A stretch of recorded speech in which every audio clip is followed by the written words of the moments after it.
Radhe Radhe friends. तो स्वागत है एक नए वीडियो में। इस लेक्चर में हम देखेंगे परपेंडिकुलर एक्सिस थ्योरम। जैसे कि इसके बारे में क्या कहता है परपेंडिकुलर एक्सिस थ्योरम कि ओनली फॉर 2D डायग्राम, यानी हम किसी डायग्राम को 2D और डायग्राम के लिए ही सिर्फ देख सकते हैं। जैसे कि प्लेट हो गया, डिस्क हो गया जो 2D है, 3D नहीं। 3D मतलब बॉल हो गया, गेंद हो गया, या फिर स्क्वायर कोई शेप का कोई डब्बा है वो 3D होता है। यहाँ पे है क्या, ओनली फॉर 2D। 2D मतलब प्लेट, रेक्टेंगुलर, लैमिना मतलब पत्ता के टाइप का।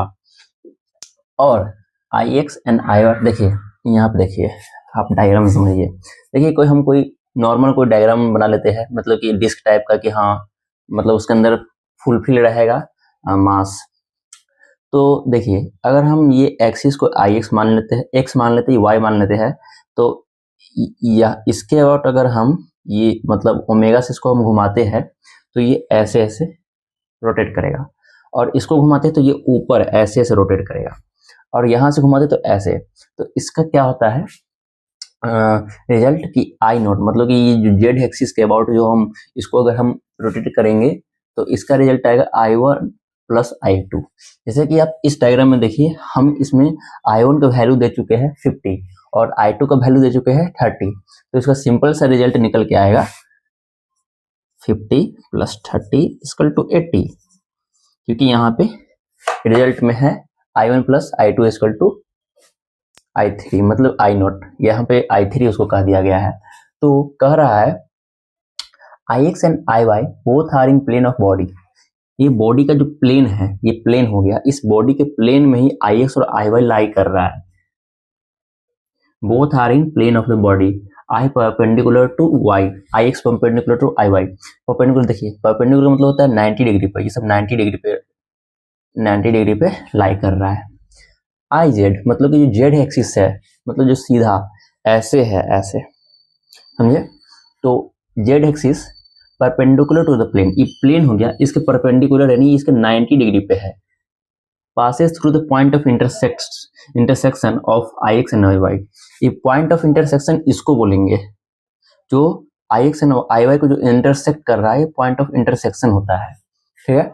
तो ये इसके भी परपेंडिकुलर है, IX and IY, ठीक है। This is not important for the point of intersection and passes through centre of mass. ये कोई जरूरी नहीं है कि पॉइंट ऑफ इंटरसेक्शन मतलब जो यहाँ पे जो इंटरसेक्ट कर रहा है दो एक्सिस, वो सेंटर ऑफ मास पर ही हो। वो साइड में भी लाई करता है, ये कहीं पे भी लाई कर सकता है, यहाँ पर भी लाई कर सकता है, यहाँ पे भी लाई कर सकता है, यहाँ पे भी लाई कर सकता है। ये कोई जरूरी नहीं कि सेंटर ऑफ मास पर ही इसका इंटरसेक्शन क्रॉस करे। ठीक, आई होप इतना समझ में आया होगा। नेक्स्ट हम देखेंगे यहाँ पे रिंग का मोमेंट ऑफ इनर्शिया निकालना। ये डायमीटर के अबाउट, जैसे कि पहले हम निकाले थे कि डायमीटर ये हो गया, ये हुआ ना, इसके अबाउट मतलब कि ऐसे एक जा रहा है। जैसे कि हम एक एग्जांपल ले सकते हैं। देखिए जैसे कि ये एक कवर है, ठीक है। जैसे कि हम पहले हम देखते थे ऐसे घुमाना, ऐसे घुमाना। ये डिस्क है, मतलब ये डिस्क का ही एक अथी है, एग्जांपल है। तो ये हम इसको है ना ऐसे घुमा रहे हैं, ऐसे बीच में डायमीटर के अबाउट ऐसे। तो इसका मोमेंट ऑफ इनर्शिया क्या हो जाएगा, तो चलिए देखते हैं। इसका मोमेंट ऑफ इनर्शिया होता है m, ये मास हो गया ये डिस्क का, mr²/2, ठीक है। और वही चीज डिस्क का हो जाता है। ये जो हम एग्जांपल लिए थे, ये डिस्क का आपको बता देते हैं, mr²/4। कैसे आता है उतना इंपॉर्टेंट नहीं है, बस इसका रिजल्ट याद कर लीजिए। डिस्क का mr²/4 होता है और रिंग का mr²/2। ऐसे भी देख सकते हैं आप, जैसे कि इसके भी अबाउट घुमा दीजिए, किसी भी एक्सिस के अबाउट घुमा दीजिए, आपको सेम रिजल्ट मिलेगा mr²/2, ठीक है। और डिस्क में भी किसी भी एक्सिस, ये डिस्क है, ये नहीं कि रिंग मान लीजिए, रिंग ये है, ये डिस्क है, इसको भी किसी एक्सिस के अबाउट घुमाइए, इसका आ जाएगा mr²/4। अब हम देखते हैं मतलब लैमिना, ये है रेक्टेंगुलर लैमिना है, क्या है,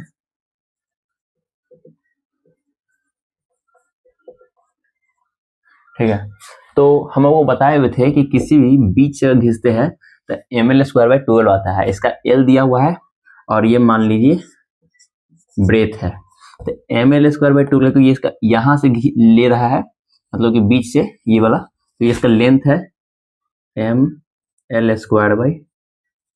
ये ब्रेथ के अबाउट है, मतलब कि यहाँ की इसके अबाउट घुमा रहा है, इसके अबाउट, तो इसका तो 0 हो जाएगा, ml² यहाँ पे हो जाएगा आपका ब्रेथ, सॉरी ml²/2 यहाँ पे mb होगा क्योंकि इसका ब्रेथ के अबाउट घुमाया जा रहा है, mb²/12। अगर हम वही चीज को इसके अबाउट, मतलब कि इसके रिगार्डिंग हम इसको देखें, इसको भी कह सकते हैं I3 = I1 + I2। ठीक है, तो I1 यहाँ पे क्या दिया हुआ है, ml²/12 और I2 क्या दिया हुआ है, mb²/12। इसको सिंप्लीफाई करके यहाँ पे आ जाएगा आपका m, कॉमन ले लेंगे, L² + B² / 12।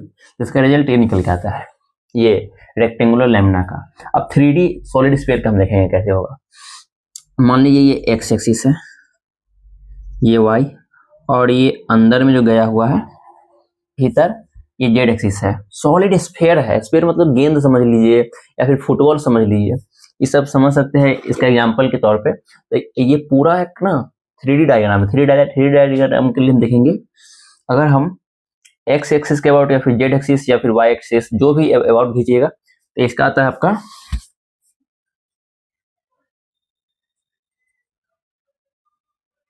mr²